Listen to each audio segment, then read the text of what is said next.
Welcome to Fusion 360. Today, we will be designing a laser-cut laptop stand. There has already been a tutorial made on this subject. It's linked in the description below, but it is significantly outdated and not well suited to complete beginners. So this is an updated version. We will be going over an initial setup process for the application, so skip to the next chapter if you're familiar with Fusion 360.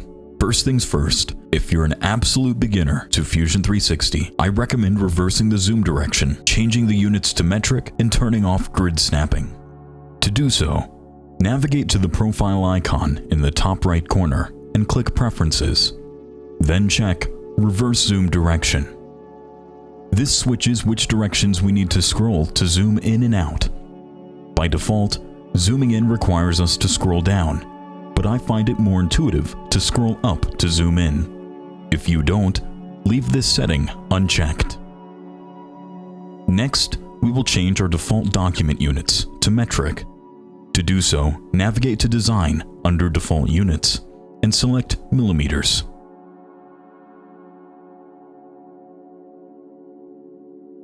Click Apply, then OK.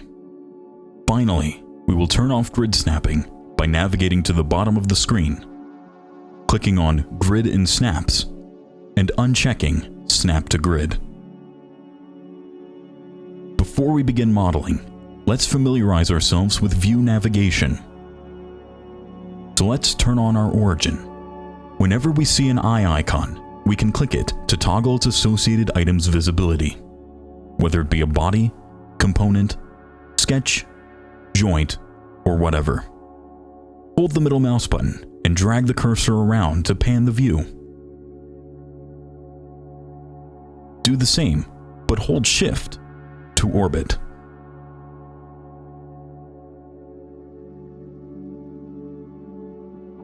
And scroll the wheel to zoom in and out.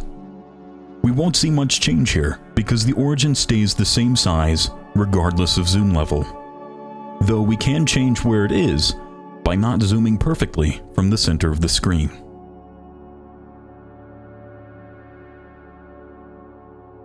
Alright, that's enough of that. Now we are ready to begin modeling. If at any time you mess up, use the shortcut Ctrl and Z to undo, and Ctrl and Y to redo. Use Command on Mac. Create a component by right-clicking the top of the browser tree and selecting New Component. Let's name this Leg. Hit the Enter key or click OK to accept.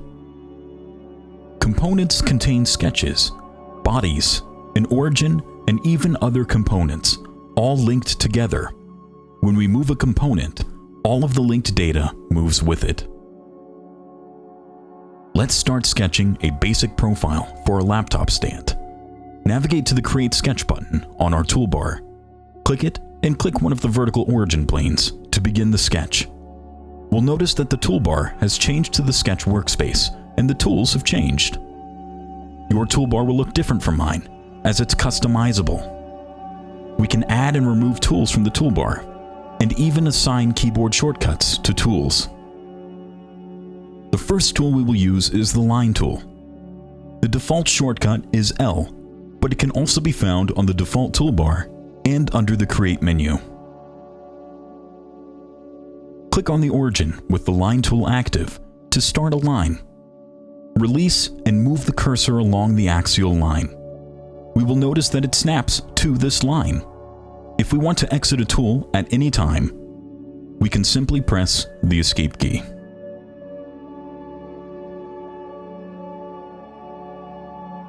We can provide a length for this line before we've even placed it by typing, let's say, 225.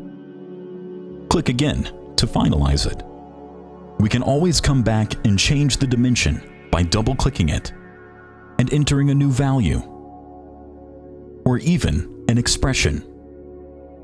Yes, Fusion 360 will do the math for us. Press Enter to apply it. Create a vertical line measuring 125 millimeters, extending from the previous endpoint. Then build this simple shape. We'll notice that some lines will snap to be 90 degrees from the previous, or perpendicular. We can drag it to the origin point with this penultimate line, and then move it up, snapping it to be vertical, directly above the origin. We can do this with other lines and points as well. This means, when we apply the final line, we don't have to add any additional constraints. They're applied automatically. In the event that a line, point, or whatever is not constrained how we want it to be, we can simply add the necessary constraint from the Constraints menu by clicking the objects we want to constrain and the requisite constraint. For example, if these two lines aren't perpendicular to each other, we can select the lines with Shift plus click and then the perpendicular constraint. This T-shape represents this. Similarly, this symbol means that a line is either horizontal or vertical. And these represent coincidence, or points where two objects meet. Let's apply our other dimensions. I want this length to measure 55 millimeters. To add a dimension after the fact, simply click the object and press D. Click again, and we can now apply a dimensional constraint of 55 millimeters. I also want to apply a horizontal point-to-point distance for these 2 points.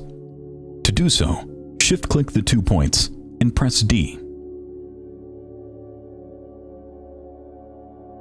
We can now either apply a dimension for the line or the horizontal point-to-point distance by moving the mouse. We want a point-to-point distance of 14 millimeters.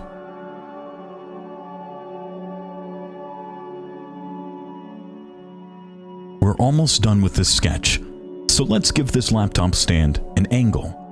How about 22 degrees? Again, shift-clicking, pressing D, and giving the angle 22 degrees.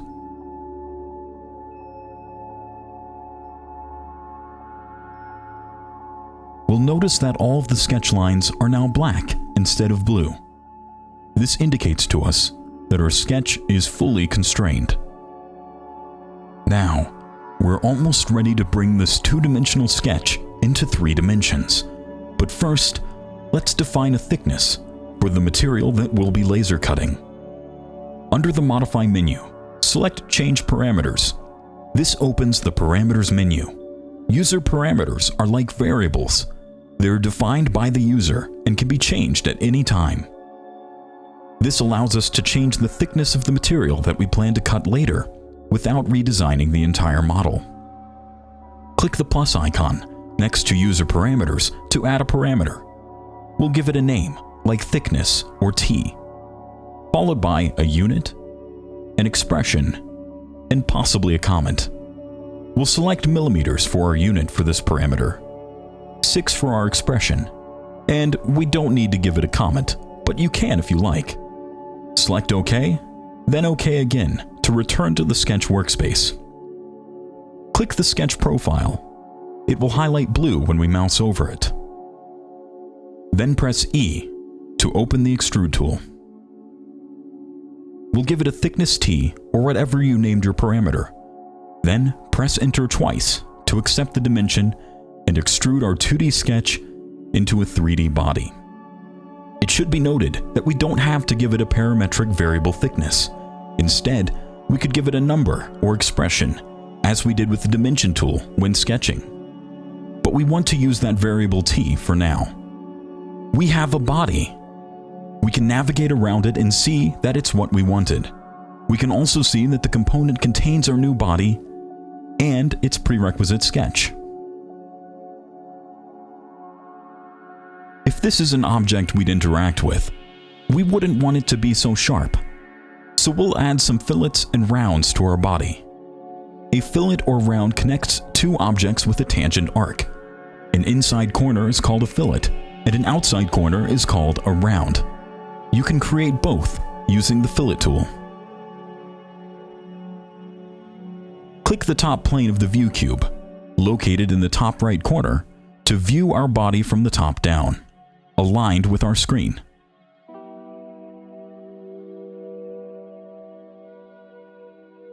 Let's navigate to the Select menu, Selection Priority, then select Edge Priority.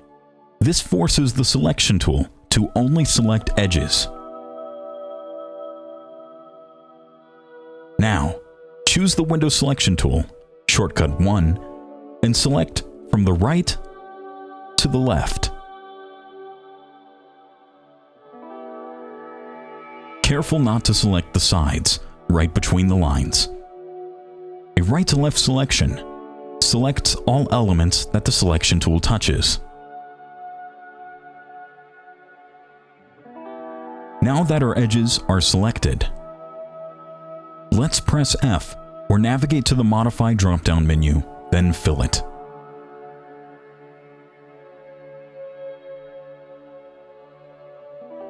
We know it's correct if we have 6 chosen edges. We'll give it a radius of 3 mm and accept. Now this is a laptop stand, so we need 2 legs. To get our second leg, we don't need to repeat what we just did for the first. Instead, we can simply duplicate it. Mouse over the top of the browser tree and click the circular button that appears next to the document name to activate the topmost level of our design.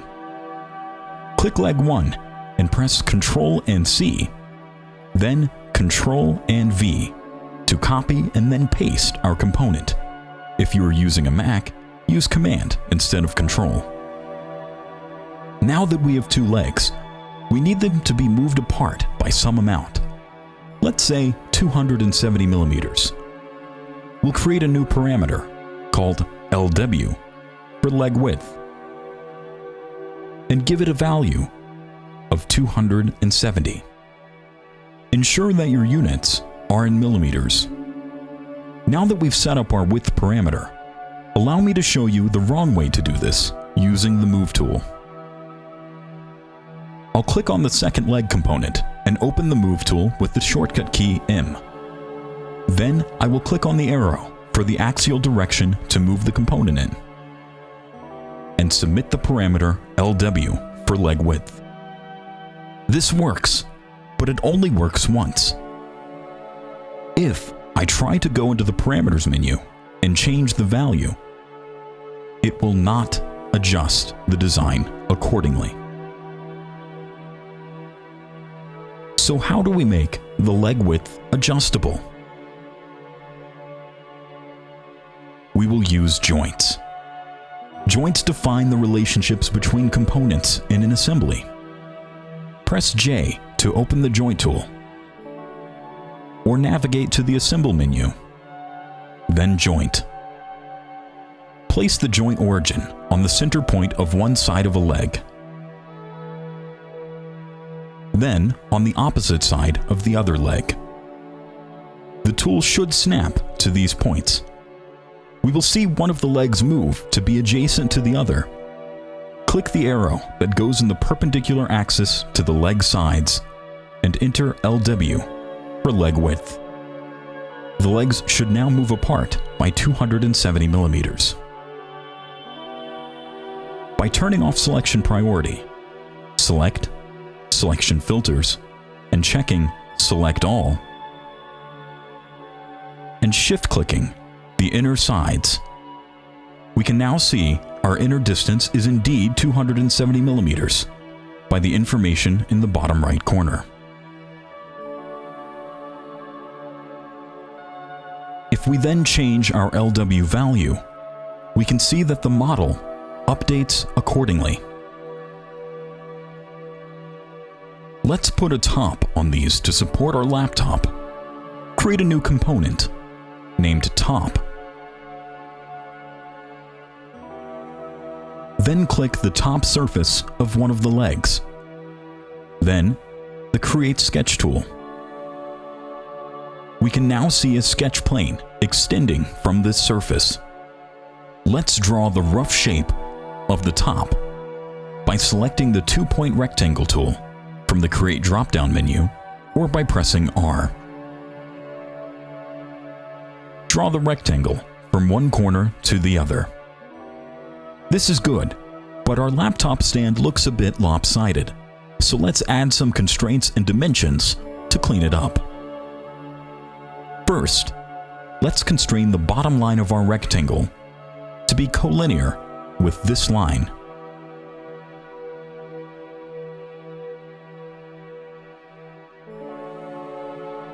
Next, we want the top edge to be a bit lower than the round, so drag the line below it and add a dimension of 12 millimeters. It's still lopsided, so let's dimension the unconstrained sides to be 8 millimeters from the legs.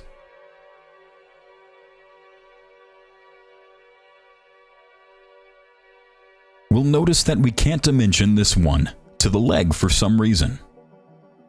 This is because this leg, while visible, isn't part of our sketch. When we sketch on a geometry, only that geometry is retained in the sketch as a reference. However, we can add reference geometry to our sketch by projecting the geometries. In the Create menu, select Project/Include, then Project, or press P to open the Project tool. We can either project the entire body, the plane, or the lines onto our sketch. We want just the plane, so we'll click it and accept it. Purple lines in a sketch indicate linked projected content. Linked projected content cannot be moved or changed like the blue lines, but will update if the geometry they're linked to is modified. Let's dimension this final side to be 8 millimeters from the leg, and our top is fully constrained. Now this works if we're gluing our stand together, but we want it to be freestanding without adhesive, so we'll add some tabs and slots for things to slot together. Use the Rectangle tool, R, to sketch a rectangle from one side of a leg to the other. Press Tab while drawing the rectangle to switch which dimension we want to specify. We want to specify this vertical dimension as 25 millimeters and apply a collinear constraint to the opposite side.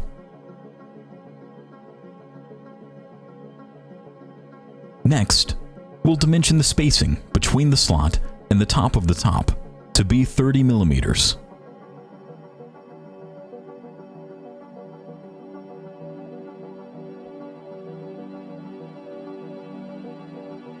Great! We have one slot, but we want 4. Instead of repeating the same steps 3 more times, let's use the Mirror tool to make things quicker. Open the Line tool and press X to switch the line type to Construction. Construction lines are helpful in that they don't interfere with sketch profiles. Draw a construction line from the midpoint of the top to the midpoint of the bottom of the top. The line placement will snap to these midpoints. Do the same for the sides. Now we are ready to mirror. Use the Mirror tool in the Create drop-down menu and left to right select the slot.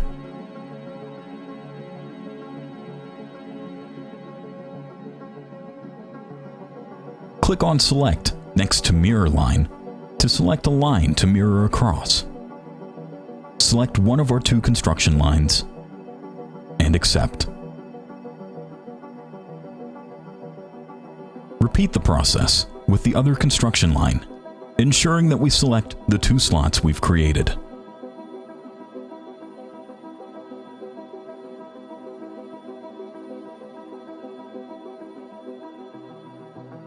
Now that we have 4 slots, use the Window Selection tool, shortcut 1, to select the entire top.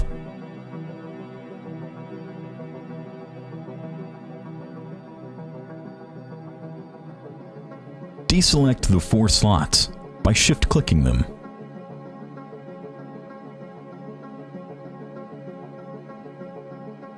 Now we're ready to extrude.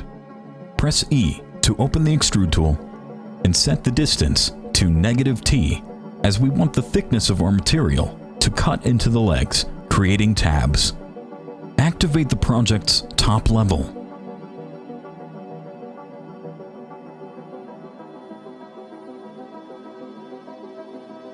Then, open the Combine tool from the Modify drop-down menu or the toolbar.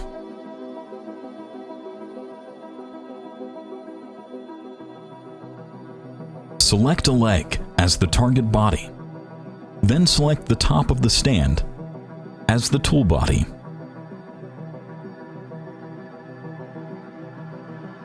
Select Cut as the operation. And check Keep Tools. Accept the action and ensure everything looks right. Let's also add a few rounds to this piece by shift-click selecting these edges.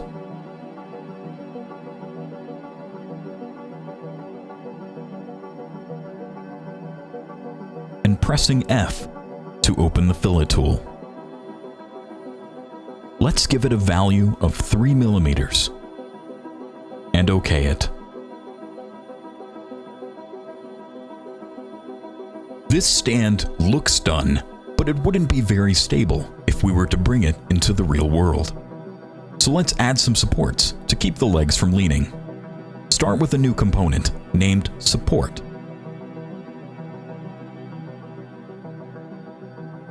And add an offset construction plane in the Construct toolbar and drop down. Select the back of our stand as the reference plane, then offset it into the leg by 45 millimeters. We can now begin a sketch on this new plane. Let's ensure that the geometries that we want to reference are projected into the sketch.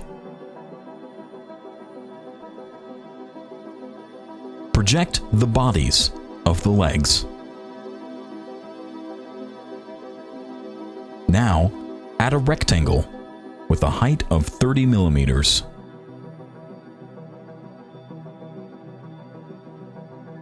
Constrain it to be collinear with the bottom of our stand and the sides of the top.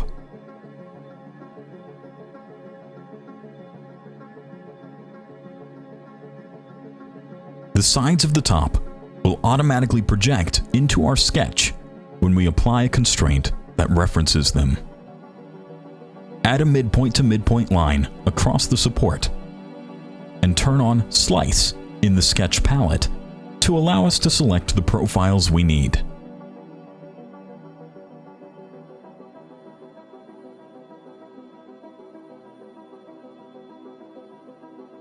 Select and extrude with a direction of symmetric and a distance of either half the material thickness or the material thickness selecting whole length, which automatically applies this division for the measurement parameter. Either way will achieve the same result. In parametric modelers, there are many ways to skin a CAD.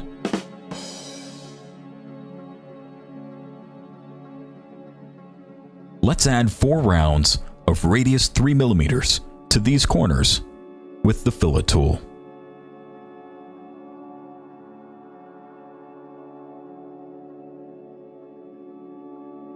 Activate the top level of our design, and we're ready to mirror the support. Create a mid-plane construction plane by opening the mid-plane tool and selecting the front and back of our laptop stand.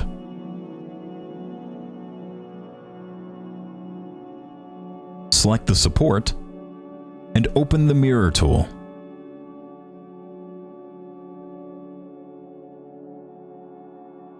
Choose the midplane as the mirror plane. Let's add the slots for the legs by cutting a leg with our supports using the Combine tool.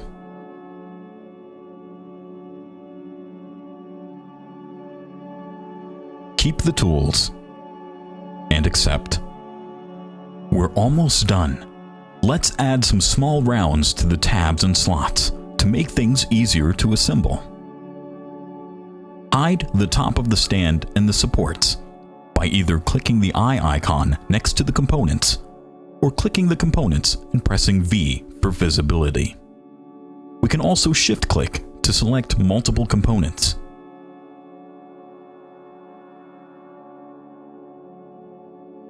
Add rounds to the tabs and slots of a leg with a small radius of 0.5 millimeter.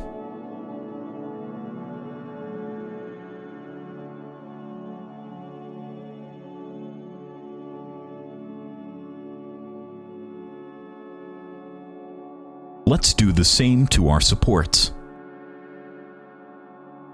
Hide the legs and toggle visibility for the supports. If we round the slot corners with a radius of 0.5 millimeter, we'll notice that the other support doesn't update. This is because the supports are mirrored, and mirrored components aren't linked like copied components. We now have two choices. Either we can manually round the slots on the other support, or use the timeline to make things quicker. The timeline is located at the bottom of our Fusion 360 interface. It contains a complete collection of every change made to our design. We can navigate the timeline by dragging the history marker, using the step arrows, or right-clicking the feature we want to move to and selecting Roll History Marker here. Navigate the timeline to just before we mirrored the support and add the 0.5 millimeter rounds.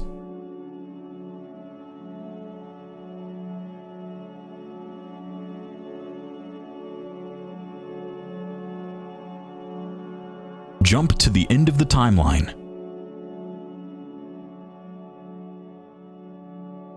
and our mirrored support is now updated. This is the power of the timeline. Toggle the visibility of the other components and revel in your brilliance. Our laptop stand is complete. Now, if we modify our parameters, the model updates to show these changes.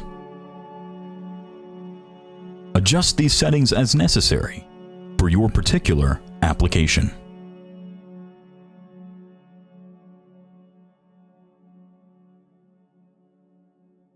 Thank you for watching this tutorial, and happy CADing!